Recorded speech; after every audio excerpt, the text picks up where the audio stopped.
Prepare-se para fortes emoções com o canal A História e o Tempo.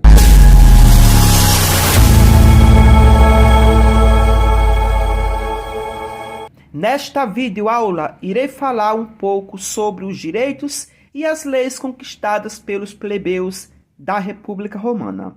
Então, acompanhe comigo o vídeo a seguir. Com o advento da República Romana, ou seja, com a chegada da República Romana, o Senado se tornou o órgão máximo da estrutura política da República Romana. O Senado romano foi uma instituição fundamental na República Romana, pois exerceu um papel central na política e na administração da Roma antiga. Logo de início, só era composto pelos patrícios. O Senado, como uma instituição, um órgão máximo, auxiliado pelos magistrados e as assembleias.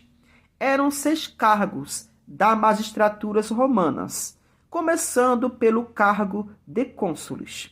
Eram escolhidos 2 cônsules, que exerciam o cargo durante um ano. Eles eram governadores gerais, administradores gerais de Roma, onde eles comandavam o Senado e presidiam o Senado. Os cônsules estavam à frente do exército. O cargo de cônsule era o cargo mais influente da República Romana. Lembrando que os cargos da magistratura romana cumpriam mandatos. Também tínhamos o cargo de pretor. Os pretores ministravam a justiça. Também tínhamos o cargo de questor. Os questores cuidavam da finança, lidavam com o dinheiro público romano. Também tínhamos o cargo de censor. Os censores faziam o levantamento da população romana, uma contagem da população romana, bem parecido com o IBGE, tendo como critério a renda. Também tínhamos o cargo de edil. Os edis cuidavam da administração, da limpeza, do policiamento e do abastecimento da cidade.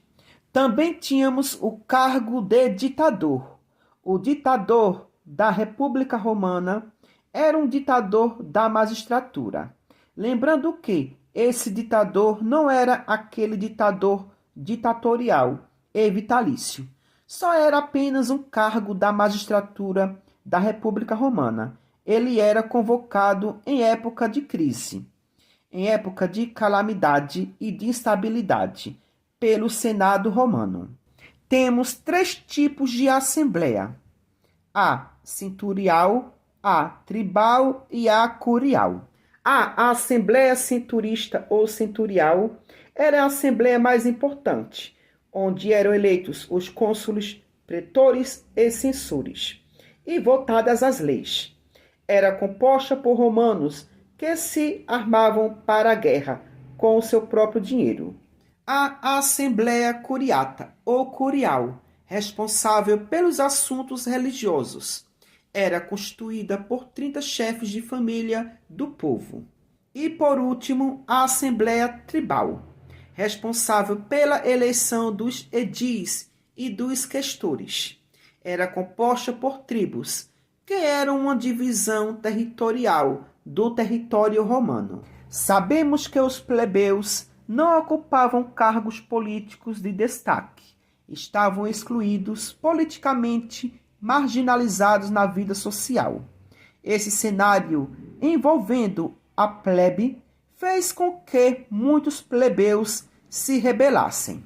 Como em grupos se rebelavam, abandonando Roma, indo para o norte da Península Itálica, e lá permaneciam.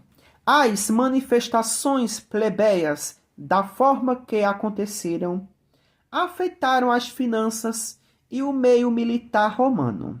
Assim, alguns direitos foram estendidos aos plebeus. Entramos em uma discussão que é uma das mais importantes ao olharmos para a República de Roma Antiga: as conquistas dos plebeus, os direitos conquistados pela plebe. O primeiro que irei destacar é a tribuna da plebe.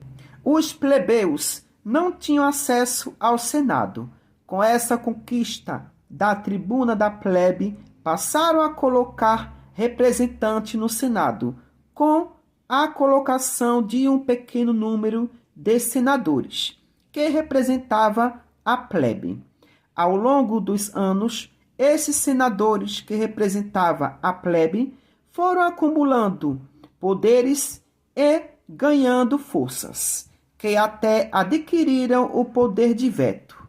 Então, o termo tribuna da plebe é o mesmo que senadores que representavam os plebeus, ou seja, são os representantes da plebe no Senado. Então, vamos para mais uma conquista dos plebeus, a Lei das 12 Tábuas, que é um código escrito de leis, onde foram registrados nas 12 tábuas de carvalho. As leis romanas, antes dos registros das 12 tábuas, eram orais.